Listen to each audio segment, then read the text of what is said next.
Al Jamia Media, the Holy Quran shows people the right way.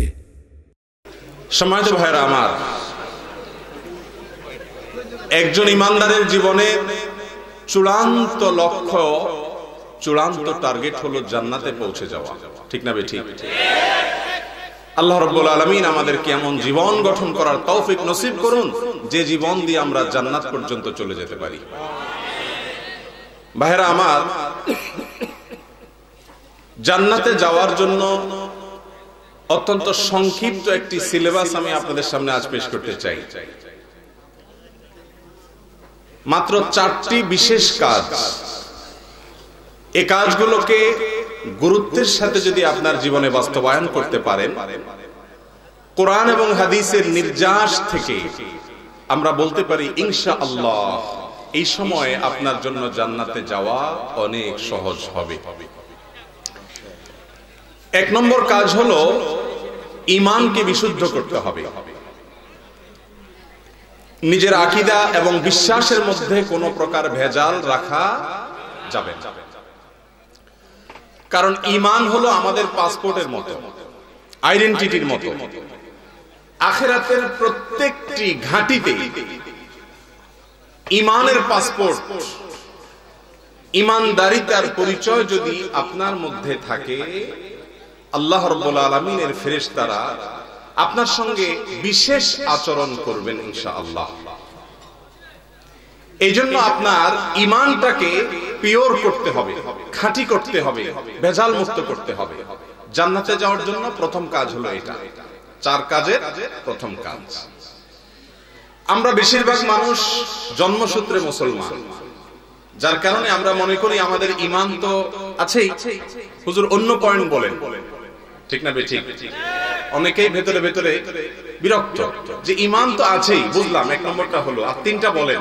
জান্নাতে যাওয়ার short syllabus, এর বাকি 3টা পয়েন্ট কি? প্রিয় ভাইরা আমার, বাকি 3টা পয়েন্টের চাইতে অনেক বেশি গুরুত্বপূর্ণ হলো এই প্রথম পয়েন্টটা। ঈমানটাকে সকল প্রকার ভেজাল থেকে মুক্ত করতে হবে। আমাদের ঈমানের মধ্যে কত শত ভেজাল যে আছে সেটা আমরা বেশিরভাগ তথাকথিত ঈমানদাররা জানিও না। ঈমানকে ধ্বংস করে দেয় যে বিষয়টি সবচেয়ে কঠিন ভাবে, সেটা হলো শিরক। নানা ভাবে আমাদের মধ্যে শিরক আছে না নাই? আল্লাহ রাব্বুল আলামিনকে ইবাদতের জায়গায় যদি আপনি কোনো মানুষকে, কোনো ব্যক্তিকে, কোনো বস্তুকে আপনি ইবাদত করেন, তার দাসত্ব করেন, তার গোলামি করেন, তার কাছে প্রার্থনা করেন, আনুগত্য যে আল্লাহকে একচ্ছত্র ভাবে করা দরকার সেটা যদি কোনো মানুষের জন্যও নির্ধারণ করেন, তাহলে এই সবগুলো হলো শিরকের অন্তর্ভুক্ত। অতএব সব ধরনের শিরক থেকে, কুফর থেকে, নিফাক থেকে, ঈমান ভঙ্গকারী বিষয় থেকে নিজেদের ঈমানকে পরিচ্ছন্ন করে, পবিত্র করে আখিরাতের পাথেয় তৈরি করতে হবে। এটা হবে জান্নাতে যাওয়ার জন্য প্রথম পদক্ষেপ। আল্লাহ তাআলা আমাদের সবার ঈমানগুলোকে খাঁটি করার তৌফিক নসিব করুন। ঈমান সম্পর্কে খুব লম্বা চড়া কথা নয়, অত্যন্ত সংক্ষিপ্ত কিছু কথা। ঈমানের মধ্যে যাতে ভেজাল না আসে। আলহামদুলিল্লাহ আমরা সবাই আল্লাহর প্রতি ঈমান আছে, আখিরাতের প্রতি ঈমান আছে, ঈমানের যে রকমগুলো আছে সবগুলোর প্রতি ঈমান আছে। সমস্যা হলো এই ঈমানের মধ্যে অনেক সময় ভেজাল ঢুকে যায়। কোন কোন বিষয়গুলো মানুষের ঈমানকে নষ্ট করে দেয়, শেষ করে ফেলে, সেগুলো জানতে হবে। সেগুলো জেনে ঈমানটাকে পিওর করতে হবে। 1 নাম্বার 2, 5 ওয়াক্ত সালাত, 5 ওয়াক্ত নামাজ যথাযথভাবে সময় মতো পুরুষরা জামাতের সাথে, নারী পুরুষ সকলে ওয়াক্ত মতো ধীরস্থিরতার সাথে, খুশুখুজুর সাথে, আন্তরিকতার সাথে, ভালোবাসার সাথে আল্লাহর স্মরণের জন্য 5 ওয়াক্ত সালাত আদায় করতে হবে। দ্বিতীয় কাজ, কারণ সালাত হলো জান্নাতের চাবি। সালাত হলো, নামাজ হলো জান্নাতের চাবি। অতএব নামাজ ছাড়া জান্নাতি হওয়ার কথা চিন্তাও করা যায় না। দ্বিতীয় কাজ হলো 5 ওয়াক্ত সালাত। অনেকে পড়েন 3 ওয়াক্ত পড়েন বা 2 ওয়াক্ত পড়েন। ফজরটা অনেকে পড়েনি না, অনেকে 7টা 8টার দিকে পড়ে। এরকম নানা কিসিমের মুসল্লি আছে না নাই? 5 ওয়াক্ত নামাজ যথাযথভাবে আদায় করতে হবে। এটা হলো দ্বিতীয় কাজ। 3 নম্বর কাজ হলো ভাইরা আমার, উপার্জন হালাল হতে হবে। উপার্জন কি হতে হবে? হালাল হতে হবে। আজকাল ইমানদার অর্থাৎ মুখে নিজে ঈমান এনেছেন এরকম দাবিদার মানুষের অভাব নাই, এমনকি নামাজি মানুষেরও মাশাআল্লাহ অভাব নাই বলা চলে অনেক ক্ষেত্রে। কিন্তু হালাল উপার্জনকারী মানুষের সংখ্যা আজ সমাজে সোনার হরিণ হয়ে গেছে। ঠিক না ঠিক বলেন? আমি যে উপার্জন করব সেটা কোরআন এবং হাদিসের আলোকে আমার জন্য হালাল কিনা এই বিষয়টি নিশ্চিত যদি না করি, তাহলে সেক্ষেত্রে আল্লাহ রাব্বুল আলামিনের কাছে জান্নাতের আশা করা কোনোদিনই সম্ভব নয়। রাসূল করিম সাল্লাল্লাহু আলাইহি ওয়াসাল্লাম বহু হাদিসে ইরশাদ করেছেন, যেই দেহ হারাম দ্বারা গঠিত হয়েছে, যেই রক্ত মাংস তৈরি হয়েছে হারাম খাদ্য দ্বারা, হারাম উপার্জন দ্বারা, সেটি জাহান্নামের জন্য অধিক উপযুক্ত, অর্থাৎ সেটি কখনো জান্নাতে যেতে পারে না।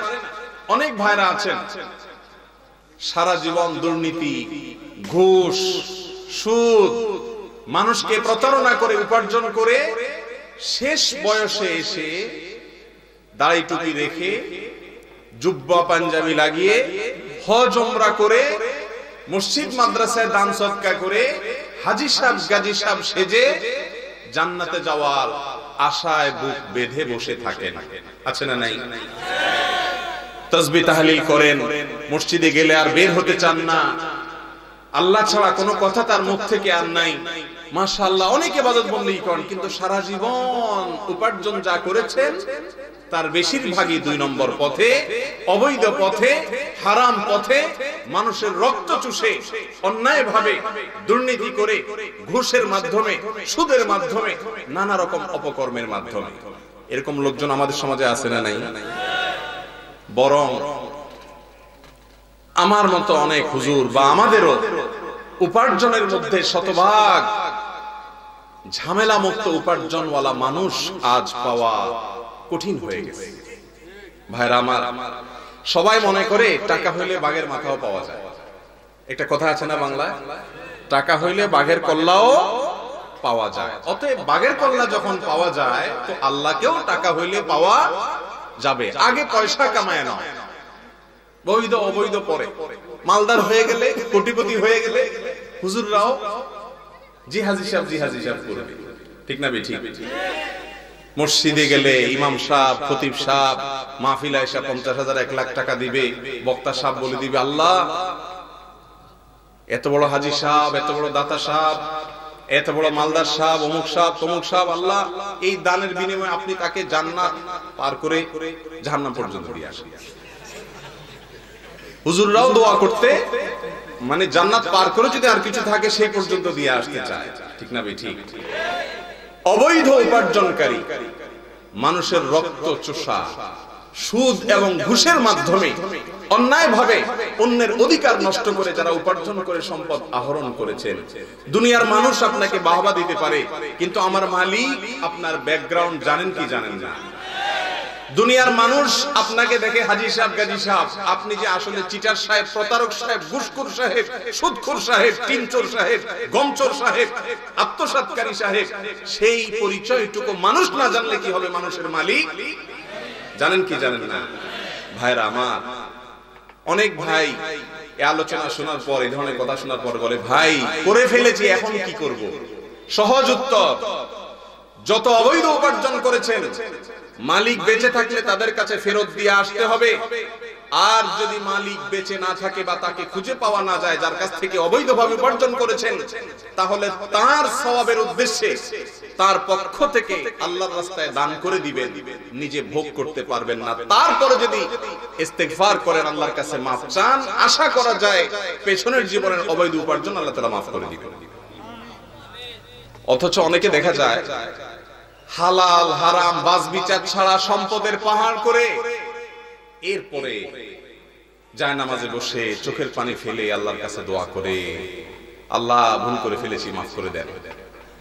প্রিয় ভাইরা আমার, রাসূল করিম সাল্লাল্লাহু আলাইহি ওয়াসাল্লাম বলেছেন, অনেক দূর থেকে কষ্ট করে সফর করতে আসে, বাইতুল্লাহ তাওয়াফ করতে থাকে, হাজর আসওয়াদ পাথর ধরে হাওমাও করে কাঁদে, চোখের পানিতে চোয়াল, দাড়ি, বুক ভিজে যায়, আল্লাহর কাছে দোয়া করতে থাকে, নবীজি বলছেন আন্না ইউস্তাজাবু লিযালিক, আরে এই দোয়া কিভাবে কবুল হবে? কোশ্চেন কালেও কবুল হবে না।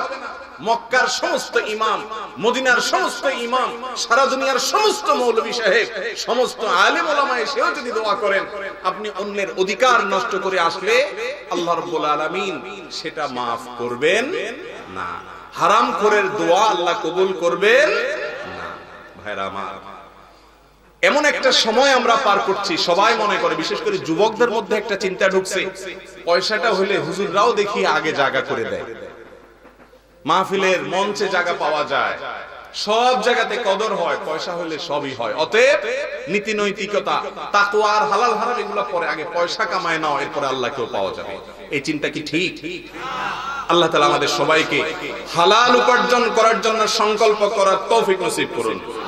যুবক ভাইরা আমার, গোটা দুনিয়া আপনাকে বাহবা দেখ আর না দেখ, এমন ভাবে উপার্জন করবেন আপনার পকেটে একটি পয়সা অবৈধ আসবে না, সমাজে আপনার ভালো কোনো অবস্থান হবে না, আপনি সমাজে হয়তো দাঁড়াতে কষ্ট হবে, কেউ আপনাকে পাত্তা দিবে না। হ্যাঁ, জান্নাতি লোকদের মার্কা এরকমই থাকে, তাদেরকে সমাজে খুব বেশি গণা হয় না। আল্লাহ তাআলা আমাদের সবাইকে হালাল উপার্জন করার সংকল্প করার তৌফিক নসিব করুন। জান্নাতে যাওয়ার জন্য 4টি শর্ট সিলেবাসের তৃতীয়টি বলে ফেলেছি। 4 নম্বর হলো নিজের আখলাক এবং আচরণকে সুন্দর করতে হবে। আচরণ সুন্দর করা বলতে সমস্ত মানুষের অধিকারগুলো আদায় করে দিতে হবে। আমার দ্বারা কারো হক নষ্ট হবে না, কাউকে গালি দিলাম এটাও তার অধিকার নষ্ট করলাম, কারণ সে একজন মানুষ হিসেবে আমার সদ আচরণ পাওয়ার হকদার। কারোর সম্পত্তি আত্মসাৎ করব না, কাউকে গালমন্দ করব না, কারোর প্রতি জুলুম করব না, কারোর সামনে দুর্ব্যবহার কারোর সাথে করব না। এই সবগুলো থেকে বেঁচে থাকার নাম এক কথায় হলো নিজের আখলাক এবং আচরণকে সুন্দর করা। আজ মুসলমানদের মধ্যে এটারও বড় দুর্ভিক্ষ চলছে। লম্বা দাড়ি নিয়েও গালমন্দ করে, স্ত্রীর সাথে আচরণ খারাপ করে, অধীনস্থ লোকদের সাথে ব্যবহার খারাপ করে, রাস্তাঘাটে মানুষের সাথে ঝগড়া করে, আখলাক নষ্ট করে, আছে না নাই? ভাইরা আমার, কিছু কাজ আজকাল করা অনেক সহজ, আমি সেগুলো বলি নাই। যে 4টি পয়েন্টের কথা বললাম, এর প্রত্যেকটি পয়েন্ট আজকের এই প্রেক্ষিতে অন্তত আমাদের সামাজিক বাস্তবতা অন্তত মহাকঠিন। আপনি মনে করেছেন শর্ট সিলেবাস মাত্র 4টা কাজ, কিন্তু এই 4টা কাজ আপনার মধ্যে যদি আঞ্জাম দিতে পারেন, ইনশাআল্লাহ আপনি একজন আদর্শ মুসলমান হতে পারবেন। আল্লাহ তাআলা আমাদের সবাইকে সে আদর্শ মুসলমান হওয়ার তৌফিক নসিব করুন। ভাইরা আমার, আচরণ, আখলাক, ব্যবহার যার যত অমায়িক হবে সেই লোক তত বেশি জান্নাতের জন্য উপযুক্ত হবে ইনশাআল্লাহ। আমার কথা নয়, রাসূল করিম সাল্লাল্লাহু আলাইহি সাল্লামের কথা। তিনি ইরশাদ করেছেন, তাকে জিজ্ঞাসা করা হয়েছে যে সুইলান নবী সাল্লাল্লাহু আলাইহি সাল্লাম আন আকসারি মা ইউদখিলুন নাস আল জান্নাহ, মানুষকে বেশিরভাগ জান্নাতে নিবে কোন আমলে, কোন আমলটায় মানুষকে বেশিরভাগ মানুষকে বা বেশি সংখ্যক মানুষকে জান্নাতে নিবে? নবী সাল্লাল্লাহু আলাইহি সাল্লাম বলেছেন তাকওয়াল্লাহ ওয়া হুসনুল খুলুক। আল্লাহর ভয় যদি কারোর অন্তরে থাকে আর সে চেতনা থেকে সে হারামকে না বলতে শিখে, অন্যায়কে না বলতে শিখে, গোটা দেশের সব যুবকরা একদিকে সে ভিন্ন দিকে, আল্লাহর ভয়ে হারামকে না বলার মতো যদি শক্তি থাকে, তাকওয়া থাকে, আর মানুষের সাথে ব্যবহার আচরণ যদি অমায়িক হয়, তার দ্বারা কারোর কোনো ক্ষতি হয় না, সে কাউকে কষ্ট দেয় না, কেউ একটা গালি দিলে সবর করে, পাল্টা গালি দেয় না, কেউ জুলুম করলে সবর করে, পাল্টা জুলুম করে না। এক কথায় মানুষের কাছে একজন অমায়িক মানুষ হিসেবে প্রতিষ্ঠিত করতে পারে নিজেকে। এই আমলটুকু মানুষকে, বেশিরভাগ মানুষকে জান্নাতে নিবে।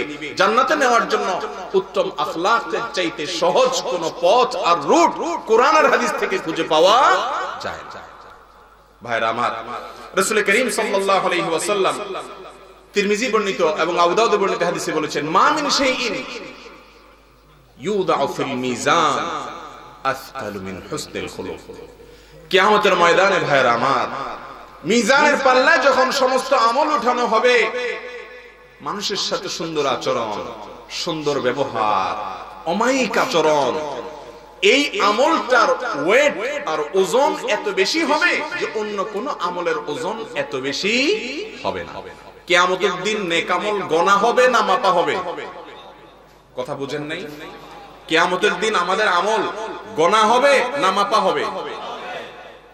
যেখানে মাপা হবে সেখানে কোন আমলের ওয়েট বেশি একজন মুসলিম খুঁটে খুঁটে সে আমলটাই করা উচিত, ঠিক না বেঠিক? আর সেটা কি? উত্তম আচরণ, সুন্দর ব্যবহার। নবীজি বলেছেন এর চাইতে ওয়েটফুল কোন আমল থাকবে না। ঈমানের পরে সবচেয়ে ভারী আমল হবে মানুষের উত্তম আচরণ। নামাজি মুসলমান পাওয়া যায়, রোজাদার মুসলমান পাওয়া যায়, দাড়িওয়ালা মুসলমান পাওয়া যায়, জুব্বাওয়ালা মুসলমান পাওয়া যায়। ভাইরা আমার, অমায়িক আচরণ, কাউকে কষ্ট দেয় না, কারোর হক নষ্ট করে না, এরকম অমায়িক মুসলমান আজ সোনার হরিণ হয়ে গেছে, ঠিক না বেঠিক? আপনি যদি সাহাবীদের জীবনী দেখেন দেখবেন কি আচরণ তাদের, কি ব্যবহার তাদের, কারোর হক তাদের দ্বারা নষ্ট হতো না। আর এখন আমরা সবাই হক নষ্ট করি, যে যেখানে চান্স পায় অধীনস্থদের উপরে জুলুম করে, দুর্বলের প্রতি জুলুম করে, ঠিক না বেঠিক? আল্লাহ তাআলা আমাদের সবাইকে আখলাকের এই মহামূল্যবান সম্পত্তি ধারণ করার তৌফিক নসিব করুন। নবী সাল্লাল্লাহু আলাইহি সাল্লামের সাথে জান্নাতে থাকার ব্যাপারে আপনারা একটু আগে আলোচনা শুনছিলেন। নবী সাল্লাল্লাহু আলাইহি সাল্লামের সাথে জান্নাতে কিভাবে থাকবেন? প্রিয় ভাইরা আমার, এই সম্পর্কে নবী সাল্লাল্লাহু আলাইহি সাল্লাম বলেছেন, ইন্না আহাব্বাকুম ইলাইয়া ওয়া আকরাবাকুম মিন্নি মাজলিসান ইয়াউমাল কিয়ামাহ। তোমাদের মধ্য থেকে কিয়ামতের দিন আমার সবচেয়ে কাছাকাছি থাকবে, নবীজি বলছেন আমার নিকটে থাকতে পারবে, আমার কাছে থাকতে পারবে কারা? আহাসিনুকুম আখলাকা। তোমাদের ভিতরে যার ব্যবহার যত সুন্দর হবে, যার ব্যবহার যত অমায়িক হবে, যার আচরণ যত সুন্দর হবে, যার কথা থেকে যত মধু ঝরবে, যার দ্বারা মানুষ যত কম কষ্ট পাবে, যে কারোর অধিকার নষ্ট করবে না, কাউকে কষ্ট দিবে না, এই মানুষটি নবীজির সবচেয়ে কাছে থাকতে পারবে। কাছে থাকতে চান ইনশাআল্লাহ নবীজির সাথে? আল্লাহ তাআলা আমাদের সবাইকে নবীজির সঙ্গে সাল্লাল্লাহু আলাইহি সাল্লাম তার সঙ্গে জান্নাতে থাকার তৌফিক নসিব করুন। আর একই হাদিসে তিনি বলেছেন, ওয়া আবআদিকুম মিন্নি মাজলিসান, আর তোমাদের মধ্যে কিয়ামতের ময়দানে আমার থেকে সবচেয়ে দূরে থাকবে কে? আসওয়াউকুম আখলাকা। তোমাদের ভিতরে যার ব্যবহার সবচেয়ে খারাপ, যার যত খারাপ, সে নবীজি থেকে তত দূরে থাকবে। প্রিয় ভাইরা আমার, এক হাদিসে রাসূল করিম সাল্লাল্লাহু আলাইহি সাল্লাম বলেছেন, আনা যাঈমুন বিবাইতিন ফি রাবদিল জান্নাহ। আমি ওই ব্যক্তির জন্য জান্নাতের সেন্টার পয়েন্টে, একেবারে মূল পয়েন্টে, সেন্টার পয়েন্টে জান্নাতের একটি প্রাসাদের দায়িত্ব নিচ্ছি। জিজ্ঞাসা করি, ইয়া রাসূলুল্লাহ, কে সেই ব্যক্তি? বললেন, যে ব্যক্তি তার সঙ্গে কেউ ঝগড়া করতে আসছে, তার সঙ্গে কেউ মামলা করতে আসছে, ভেজাল করতে আসছে, সে সত্যের উপরে থাকা সত্ত্বেও ঝগড়াকে এড়ায় চলে, নিজের আচরণ যাতে খারাপ না হয় সেজন্য ঝগড়া এড়ায় চলে। এই উত্তম আচরণকারী মানুষের জন্য নবীজি জান্নাতের গ্যারান্টি দিয়েছেন। নিজের আচরণকে সুন্দর করবেন তো ইনশাআল্লাহ? নিজের আচরণকে সুন্দর করার জন্য এক নম্বর করণীয় হলো, যে মানুষগুলোর অমায়িক আচরণ আছে তাদের সাথে উঠা বসা করবেন, তাদের কথা শুনবেন, তাদের সাথে চলাফেরা করবেন। ইয়া আইয়ুহাল্লাযীনা আমানুত্তাকুল্লাহ ওয়া কুনু মাআস সাদিকিন। সত্যবাদীদের সাথে, নেককারদের সাথে থাকতে হবে এক। আর আচরণকে সুন্দর করবার জন্য দ্বিতীয় কাজ হলো আল্লাহর কাছে দোয়া করতে হবে। তিরমিজিতে একটি দোয়া শিখিয়েছেন নবী সাল্লাল্লাহু আলাইহি ওয়াসাল্লাম, তিরমিজির হাদিসে, আল্লাহুম্মা হদিনি লিআহসানিল আখলাক ওয়ালা ইয়াহদি লিআহসানিহা ইল্লা আন্ত ওয়াসরিফ আন্নী সাইয়্যাহা ওয়ালা ইয়াসরিফ আন্নী সাইয়্যাহা ইল্লা আন্ত। যার অর্থ হলো, হে আল্লাহ, আমার আচরণটা আপনি সুন্দর করে দেন। আল্লাহ, আমার ব্যবহারটা বড় খারাপ, মানুষের সাথে রাগ করে ফেলি, মানুষের সাথে খারাপ কথা বলে ফেলি, এরপরে আফসোস আসে। আল্লাহ, আমি যেন আখলাকটাকে সুন্দর করতে পারি। আল্লাহর কাছে দোয়া করবেন আখলাক সুন্দর হওয়ার জন্য। আল্লাহ, আমার আচরণ যেন খারাপ না হয়। আচরণ খারাপ হলে নবীজি সাল্লাল্লাহু আলাইহি সাল্লাম বলেছেন, যারা আচরণ খারাপকারী হবে তারা জাহান্নামী, আর যাদের আচরণ সুন্দর হবে তারা জান্নাতি। এবং শুধু জান্নাতি না, নবীজির সঙ্গে তারা থাকতে পারবে। আল্লাহ, আমার আখলাককে সুন্দর করে দেন। এজন্য দ্বিতীয় কাজ হলো আখলাক সুন্দর করার জন্য, আচরণ ভালো হওয়ার জন্য আল্লাহর কাছে দোয়া করবেন। তিন নম্বর কাজ হলো ভালো আচরণের উপকারিতা যেগুলো শুনলেন, আরো বহু আছে কোরআন হাদিসে, সেগুলো বেশি বেশি করে পড়বেন, জানবেন, আলোচনা করবেন। আর মন্দ আচরণের, খারাপ স্বভাবের, দুশ্চরিত্র, বাজে আচরণের যে পরিণতি আছে সেগুলো জানবেন ইনশাআল্লাহ। তাহলে নিজের ভিতরে ভালো আখলাক আচরণ এটা সৃষ্টি করার আগ্রহ তৈরি হবে। আল্লাহ তাআলা আমাদের সবাইকে উত্তম আচরণকারীদের কাতারে শামিল হওয়ার তৌফিক নসিব করুন। আবারো বলছি, জান্নাতে যাওয়ার জন্য চারটি বিশেষ কাজ, এগুলোকে গুরুত্বের সাথে করবেন। ইসলামের অন্যান্য সমস্ত বিধিবিধানগুলো তো অবশ্যই মানতে হবে, এই যুগে বিশেষ করে চারটি কাজকে যদি আপনি খেয়াল করেন, কোরআন এবং হাদিস থেকে বোঝা যায় জান্নাতে যাওয়া আপনার জন্য অনেকখানি সহজ হবে ইনশাআল্লাহ। 1 নম্বর, নিজের ঈমানকে বিশুদ্ধ করবেন, আকীদাকে খালেস করবেন, ভেজাল মুক্ত করবেন, ঈমানটার একটু খোঁজ খবর নেবেন। 2, 5 ওয়াক্ত সালাতকে যথাযথভাবে পুরুষরা জামাতের সাথে, নারী পুরুষ সকলে ওয়াক্ত মতে যথাসম্ভব তাড়াতাড়ি বলতে ওয়াক্ত হওয়া শুরুর অংশে এবং ধীরস্থিরতার সাথে আদায় করবেন। 5 ওয়াক্ত নামাজ ছাড়বেন না জীবনে মরে গেলেও। নাম্বার 3, উপার্জন যা করবেন সেটা যেন শতভাগ হালাল হয়, হারাম উপার্জন থেকে বেঁচে থাকবেন। 4 নম্বর হলো নিজের আচরণটা সুন্দর করবেন। আল্লাহ তাআলা আমাকে, আপনাকে, আমাদের সবাইকে এই 4টি গুণ নিজের ভিতরে অর্জন করার এবং ধারণ করার তৌফিক নসিব করুন। জাযাকুমুল্লাহু খায়রা ওয়া আখিরু দাওয়ানা আলহামদুলিল্লাহি রাব্বিল আলামিন। Al Jamia Media, the Holy Quran shows people the right way.